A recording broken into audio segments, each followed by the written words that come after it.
y singularmente de la contemplación de la capilla de María Estuardo. La versión, que por cierto es a estas alturas ya es casi histórica, es la clásica, vamos, de la Sinfónica de Chicago con Solti, que la grabó pues cuando tenía 70 y tantos años, y vamos, es que está hecho un chaval. La vitalidad y la no digo la luminosidad, porque esta partitura es muy oscura, ¿no?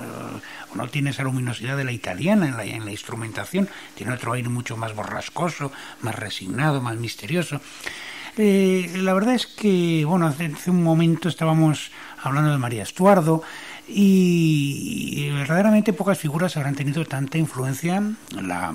configuración del imaginario romántico como esta desventurada soberana escocesa decapitada el 8 de febrero de 1587, cuando con 45 años estaba en el cenit mismo de su encanto y de su belleza, que según los retratos que nos han quedado eran considerables.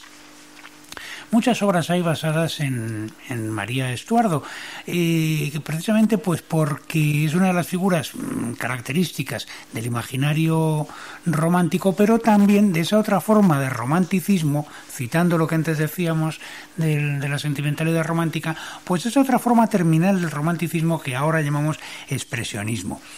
Estoy pensando, ni más ni menos, seguro que muchos ya me habéis cogido por dónde voy, estoy pensando en Luigi Dalla Piccola, el primero de los dodecafonistas italianos. Este hombre nace en 1904 y en una de sus obras, yo diría que junto con su magnífica ópera Il Prigioniero, pues bueno, por la primera obra que le da a conocer mundialmente, Los Canti di Prigionia. Es una obra escrita en el año iniciada en el año 38, precisamente con este primer número, que es la Preghiera di Maria Stuarda, que claro está pues sobre los textos que María Estuardo había escrito en la cárcel, la carta que escribe, algunos de los poemas que luego van a aparecer por los famosos Lieder de Schumann, etcétera, ¿verdad? Bueno, pues entonces, basado en esto, escribe en el año 38 la primera de ese tríptico que se van a llamar así, Canti di Prigionia, y que es curioso porque lo escribe Dalla Piccola justamente contemporáneamente con la promulgación de las leyes antisemitas por parte de Mussolini. Y entonces es gracioso porque la obra luego se estrena, claro, ni que decir tiene que en Italia no se puede estrenar, y se estrena, pero inmediatamente toda la prensa la silencia, y entonces la tiene que dar luego en Bruselas por la radio en 1940, y justamente 2 días más tarde invaden las tropas hitlerianas los Países Bajos, de modo que bueno, que la obra pues tiene es esto que se llamaba antiguamente verdaderamente arte engagé, comprometido, vamos. Bueno, pues con independencia de eso, naturalmente, si la obra pervive por sus cualidades y por su belleza pues puramente musical. Decíamos antes que Dalla Piccola es el primer dodecafonista italiano, pero lo es de un modo absolutamente poco ortodoxo. Un poco a la manera de Berg, solamente en el sentido de que elementos de música absolutamente histórica coexisten con las series, y no una, sino las series dodecafónicas que en su obra emplea. Estamos frente a música atonal con grandes segmentos de naturaleza dodecafónica, no estricta, que no funciona con las retrogradaciones, las inversiones, etcétera, pero que sin embargo es compatible con la aparición de citas del Dies Irae gregoriano, que es precisamente con lo que la Preghiera de María Estuarda comienza. La obra, desde luego, es de una intensidad y de un dramatismo considerables, y está escrita para coro que llega a ser hasta 8 voces, pero además tiene 2 pianos, 2 arpas, 6 timbales, campanas y otros instrumentos de percusión que, claro, que están funcionando más bien como una especie de coloración tímbrica añadida al coro, que están sobre todo ahí para amplificar la sonoridad de las voces cantadas. Dalla Piccola, la primera música que oye cuando él decide hacerse músico es con 11 años, cuando asiste, les mandan exiliados a Graz, porque la familia están en Istria, que forma en aquel momento parte del Imperio Austrohúngaro. Como el padre es italiano, pues los exilian a Graz, y allí, gracias a eso, ve su primera ópera y su primera música así, digamos, profesionalmente vista con 11 años, que es el holandés errante, y le causa aquello tal emoción y tal impresión que decide hacerse músico. Y entonces, de alguna manera, esta música está todavía impregnada de esa dramaticidad propia de lo escénico, aunque se trate naturalmente pues de una especie, podríamos decir, que de motete laico, aunque el texto contenga invocaciones de naturaleza religiosa, claro, en que la voz individual de la prisionera, la María Estuarda de la historia, se transforma pues en una expresión que al mismo tiempo es colectiva. Tiene algo que ver esto con el canto sospeso de Luigi Nono, tiene algo que ver en ese sentido, ¿no? En fin, en todo caso es una obra magistral que liga la sobriedad y el sentido formal schoenbergiano o pre-schoenbergiano, porque él no conoce la música de Schoenberg cuando escribe esto, con el dramatismo operístico típicamente mediterráneo. Es una música de una fuerza, de una expresividad directa e inmediatas, en que el rigor de la construcción y la perfección de la escritura se disuelven todas ellas en intensidad y en claridad de la música.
Esta era la preghiera de María Stuarda, el primero de los tres canti di prigionia de Luigi Dalla Piccola, es una obra del año 38.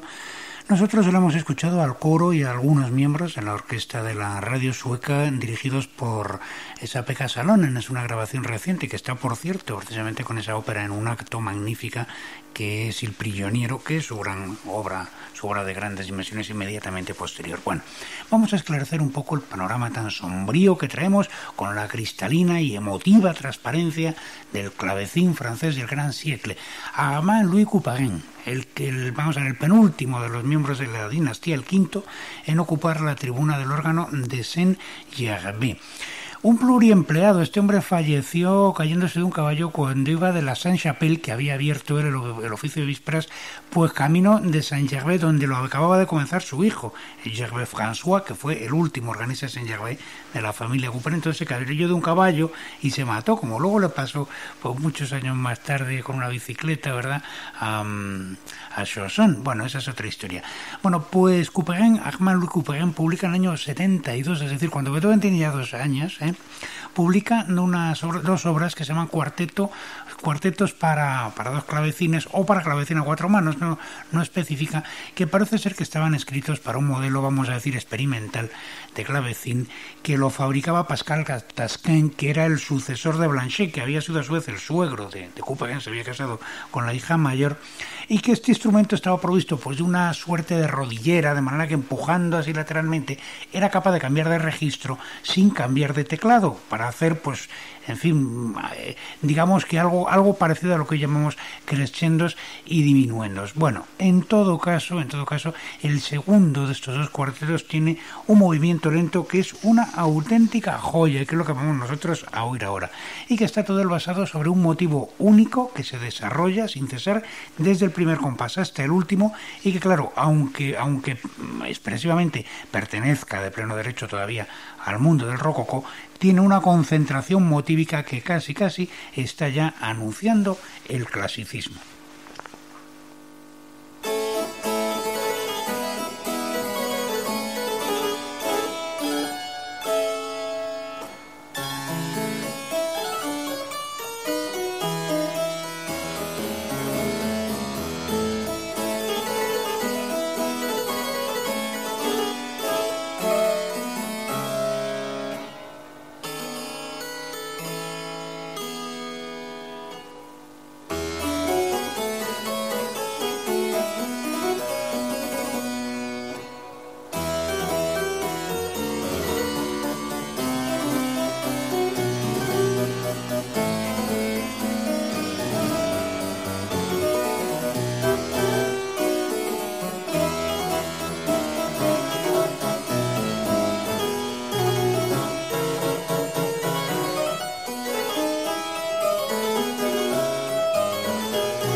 Este era el movimiento central, el andantino, del segundo cuarteto para dos clavecines o clavecina a cuatro manos, en fin, de Armand-Louis Couperin. Se lo hemos escuchado a William Christie y David Fuller. Sí, antes decíamos que María Estuardo había sido una de las figuras inspiradoras del imaginario romántico, pero la verdad es que su influencia en la música dramática viene de mucho antes. Por ejemplo,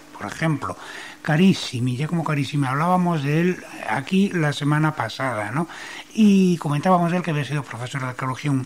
Germanicum, que es el inventor del oratorio en sentido moderno, o sea, ligado a las sacras representaciones que se hacían en el colegio de los jesuitas, pues que las hacía también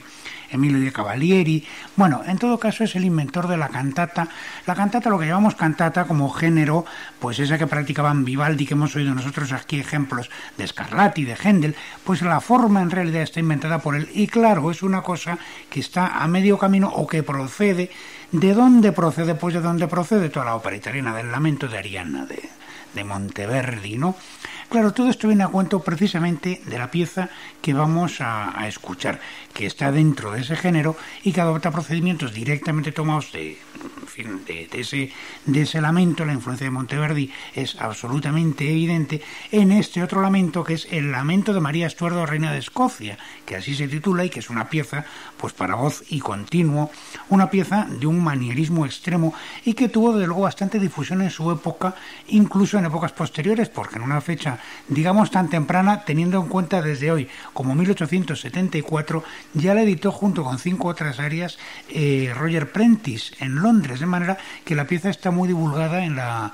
cultura inglesa, ¿no? La música inglesa. Bueno, pues este lamento es una pieza de un manierismo extremo en el más puro estilo del recitar cantando, lleno de gestualidad melódica, de gestualidad vocal, de gestualidad dramática, y que, bueno, pues está en la misma línea, pero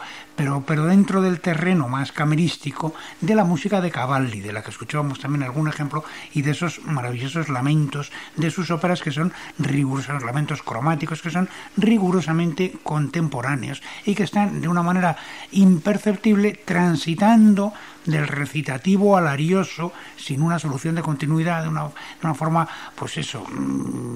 absolutamente fluyente, casi imperceptible, pero que están llenos de eficacia y de sabiduría dramática. El texto de autor desconocido es muy largo. Lo resumo rápidamente para poneros en situación de esta impresionante pieza de 9 minutos. Viene a durar en la versión que vamos a oír, que se llama Kirby, 9 minutos, y exactamente.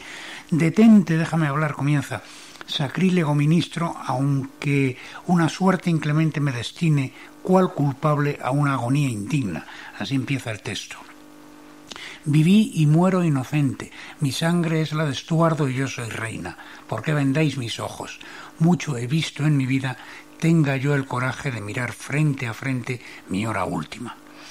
Y entonces comienza una sección que tiene una especie de estribillo que dice a muerte, como si fuera un estribillo a muerte, ¿no? Resbalará la sangre por mi cuello, pero no las lágrimas de mis ojos. Y se vaciarán mis venas, pero la fe será el elixir de mi dolor.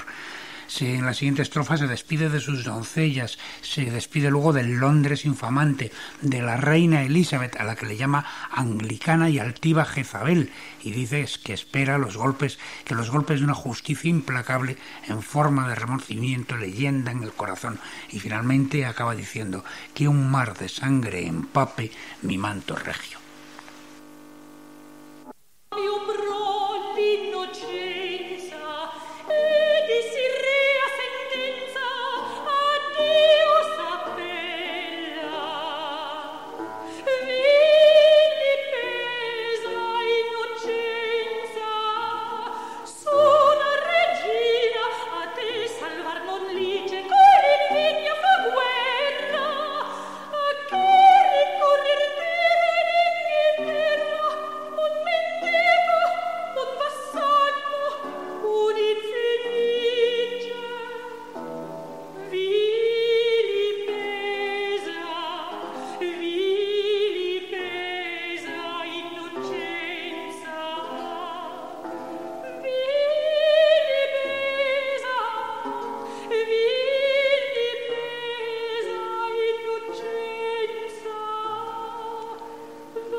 Cayó al fin y con su ánimo invicto la reina escocesa ascendió a encontrarse con su destino y un golpe vil e infame dividió su cuerpo y unió su alma con Dios. Estas son las últimas palabras que, claro, es como si cambiásemos el punto de vista, pasamos de ser un monólogo en primera persona, pues a ser la narración, ¿eh? Por eso digo que estamos ante una cantata o ante un aria, las dos cosas a la vez,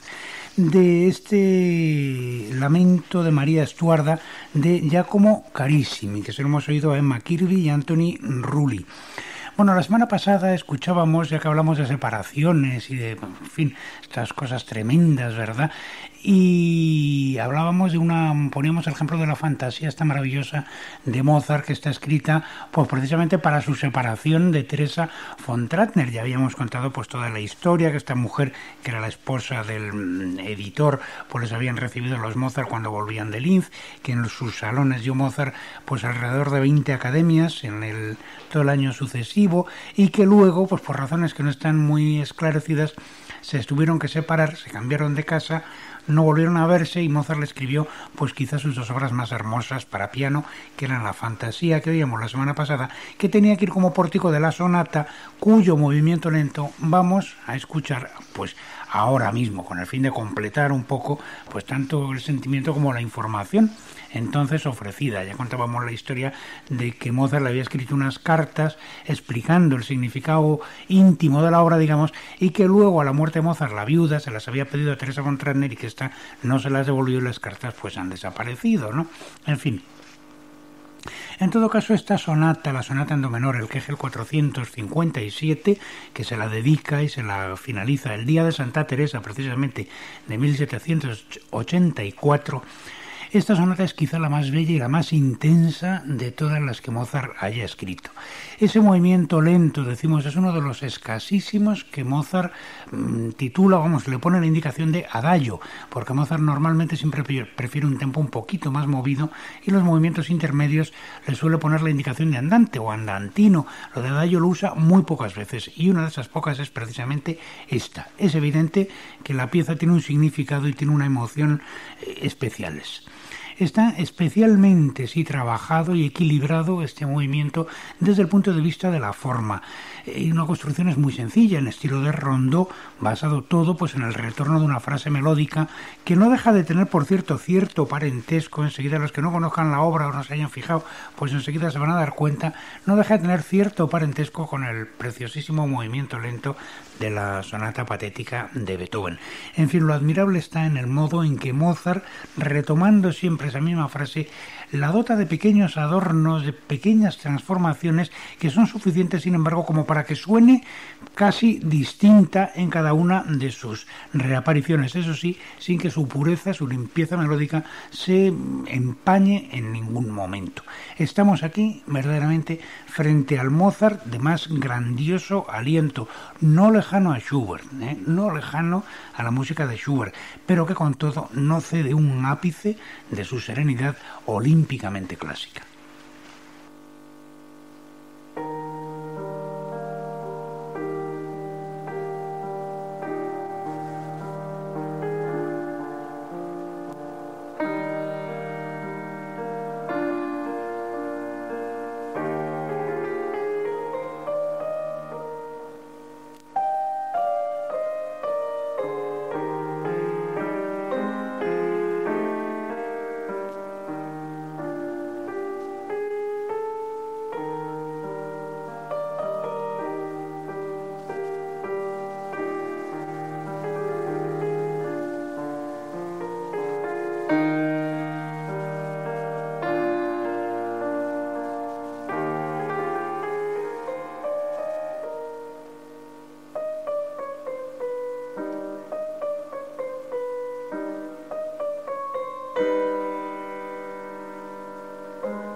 Este era el bellísimo adagio de la sonata en do menor, el Kegel 457 de Mozart, y lo hemos escuchado también en una versión casi histórica. Está grabada en directo pues, por el maestro de los maestros, o sea, por Sviatoslav Richter. Me parece que es la grabación del año 77, es de un disco, lo habíamos puesto aquí, que tenía la otra gran sonata en do menor del 18, anterior a Beethoven, claro, que era la sonata de Haydn, ¿eh? ¿Os acordáis que lo comentábamos? Bueno, las semanas pasadas, en varias ocasiones hemos hablado aquí del misterioso, del enigmático señor de Saint-Colombe, de quien no sabemos ni siquiera el nombre, aunque bueno, un investigador reciente, Pierre Grillot, pues dice que en el Hospicio La Charité de Lyon hubo dando clase de música hasta 1659 un hombre, dice en los registros de los pagos, ¿no?, que hay allí, pues un hombre que se llamaba Agustín de Trécourt, señor de Saint-Colombe, y que así figura en los registros, y que probablemente este era el intérprete de viola. Bueno, esto pues de momento tampoco es más que una conjetura. Las pocas cosas que sabemos de Saint-Colombe, ya lo hemos comentado, que nos han llegado a través de Evrard Titon de Tillet, que es un mayordomo, es capitán de dragones y mayordomo de Luis XV, hijo del secretario de Luis XIV. Es un noble especialmente interesado en los talentos franceses de la época, y que manda hacer un famoso monumento que se llama el Parnaso francés en bronce, pues donde están representados todo el mundo, y que luego esto lo transcribe o lo explica por escrito, y ese texto, el Parnaso francés, que aparece originalmente en 1727, pues es uno de los documentos más interesantes sobre la inteligencia de la época de Luis XIV. Luego va publicando cada 10 años su suplemento, el último es de 1760, y ahí es donde están las noticias sobre este intérprete de viola, sobre el señor de Saint-Colombe. Nos cuenta lo del árbol de Morera, todas esas cosas que ya hemos contado aquí, y nos cuenta la historia que tenía dos hijas que daban conciertos de música de cámara en su casa, y que luego tenía otro hijo que también era un gran intérprete. Ya no nos dice más. Y luego lo que sí se sabe por un periódico inglés, es que un Saint-Colombe le Fils, con este nombre, un Saint-Colombe el hijo, da un concierto a beneficio propio el 14 de mayo de 1713 en el Teatro de Blackfriars en Londres. Este hombre, claro, con el nombre que tiene, pues evidentemente tiene que ser el hijo del otro, y algunas de sus piezas permanecían o estaban en manuscrito en la Catedral de Durham. Bueno, pues una de esas piezas es precisamente un tombeau, claro, por su padre, que está escrito para viola sola, sin acompañamiento, o al menos en tal estado se conserva, y ni falta que le hace el acompañamiento. Es una música de una expresividad y de una intensidad, es una de las más bellas, de las más emotivas y elaboradas de toda la música francesa, de este género al que estamos pasando revista en los pasados, en diversos domingos, ¿verdad?, que llevamos el tombeau, y que está pues muy en la línea del 46º concierto para dos violas de su padre, que también tiene bastantes movimientos. Pues aquí exactamente igual. Hay la deploración, la llamada de Caronte, la desolación al tenerse que separar, la despedida, y luego ya finalmente pues esa especie del tránsito, y finalmente la transfiguración, la alegría del Elíseo, ¿no?, que la música, sin abandonar el modo menor, se mueve un poquito más, en un sentido pues más con un cierto aire danzable. En todo caso, eso sí, es una de las más bellas y de las más intensas páginas de la literatura francesa para bajo de viola.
Vámonos a Milán en 1835, vámonos de la mano de una española, de María Malibran, por cierto, luego hablamos de eso.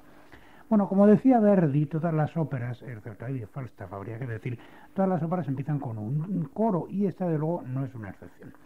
Están los del coro muy contentos porque ahora Mecho, esta es una ópera con Mecho, ha venido un enviado de la corte de Francia porque quiere que el rey de Francia se quiere casar con ella. Entra la sopradicha, Mecho, pero enseguida nos confiesa, aprovecha una parte que en realidad ella de quien anda es detrás de un tenor que está también por allí y que está fastidiadísima porque el tal tenor anda quedado con una soprano que no sale luego hasta el cuadro segundo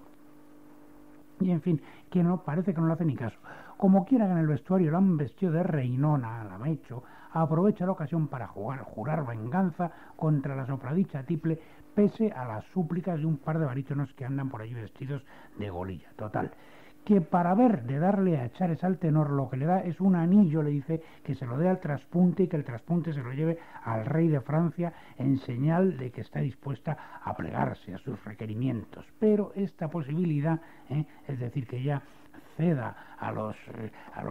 oscuros caprichos del rey de Francia, es algo que al tenor no le importa un pimiento, lo que la pone a la Mecho muchísimo más desesperada, mucho más furiosa de lo que ya estaba. Total, cambia el decorado y en un vergel que hay en el cuadro segundo y acompañada de una comprimaria aparece la tal tiple que en efecto está buenísima. Canta una romanza sobre la belleza de las flores y en esas y con las dichas flores y los dichos trinos aparece el tenor del primer acto que se lamenta de no traerla en la mano, una carta quiero decir, que le había dado a la tiple pero que al final había caído en manos de la soprano del acto anterior, provocándole tales celos y tan grandísima furia que había aprovechado los vestuarios regios que ostentaba para jurar que la iba a mandar al verdugo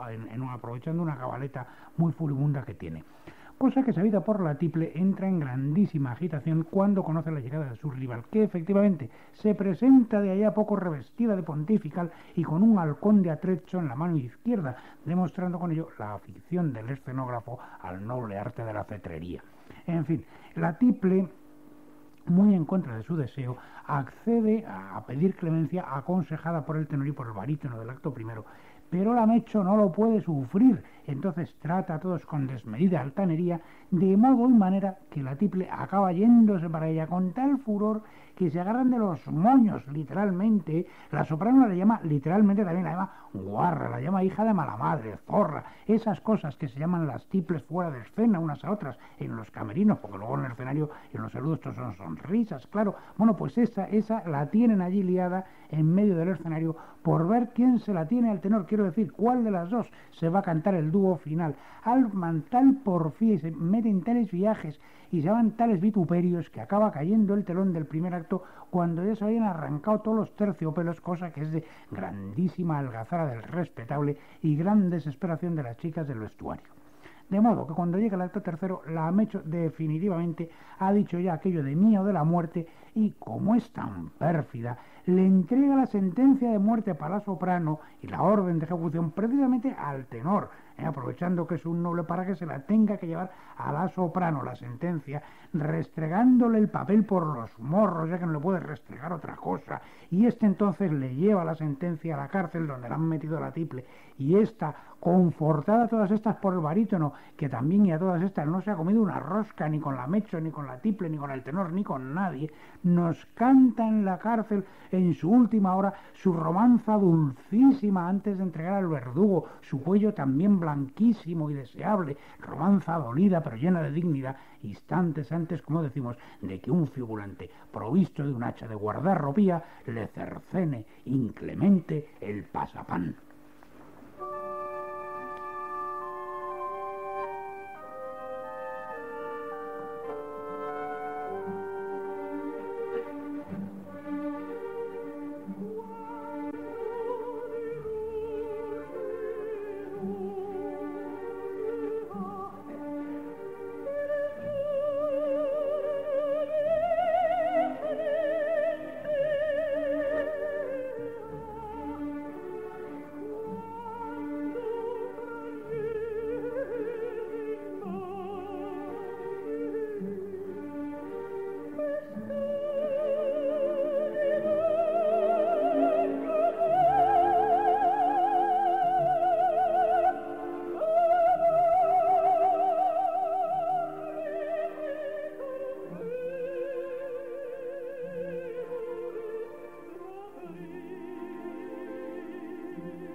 Así aplaudía el populacho a Leila Genzer,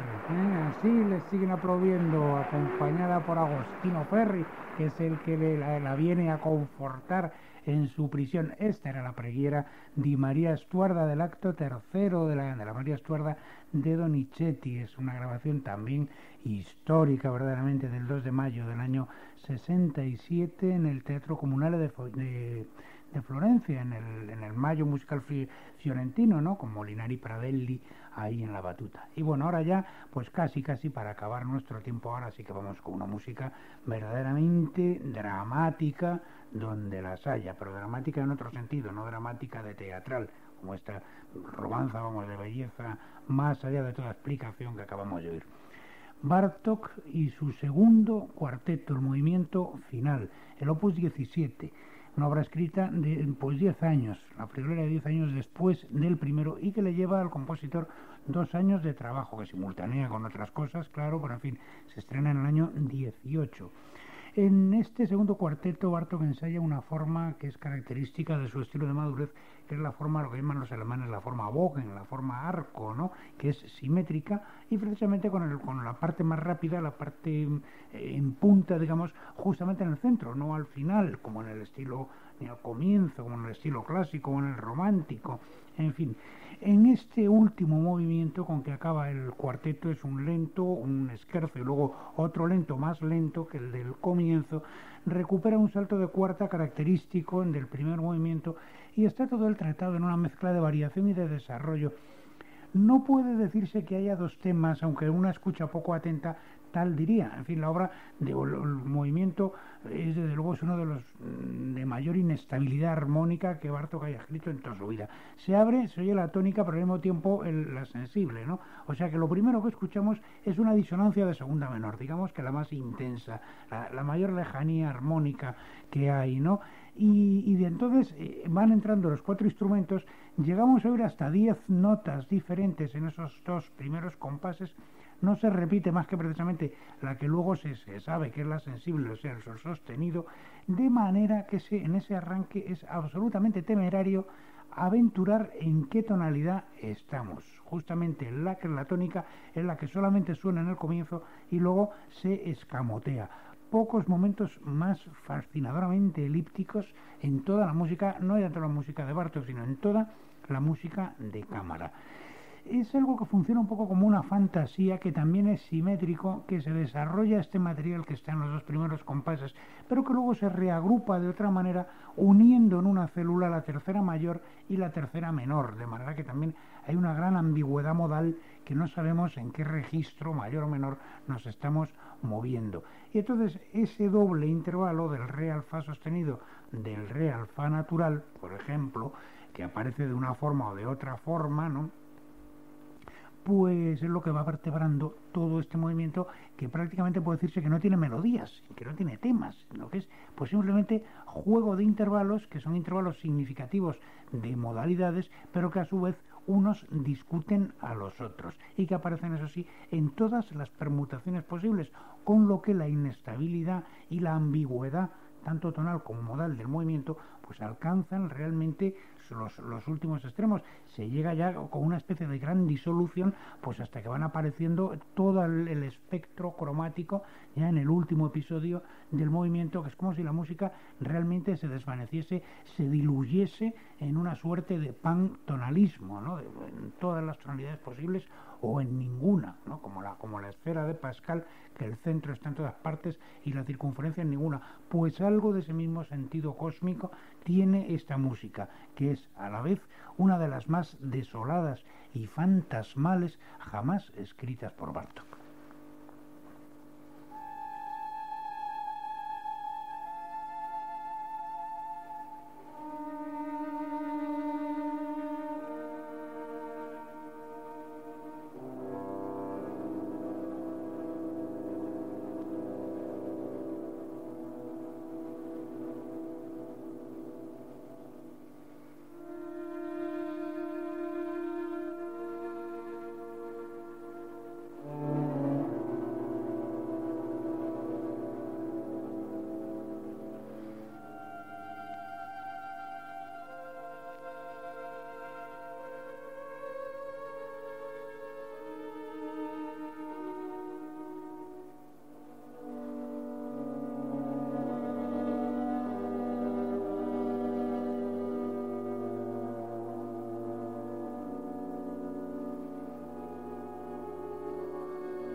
Este era el escalofriante movimiento lento final del segundo cuarteto de Béla Bartók, que se lo hemos escuchado al Lindsay. Nosotros nos vamos a despedir también con música de cámara, pero otra música más luminosa, música con la que Debussy ponía casi también punto final a su carrera en octubre de 1915, o sea, contemporáneamente con la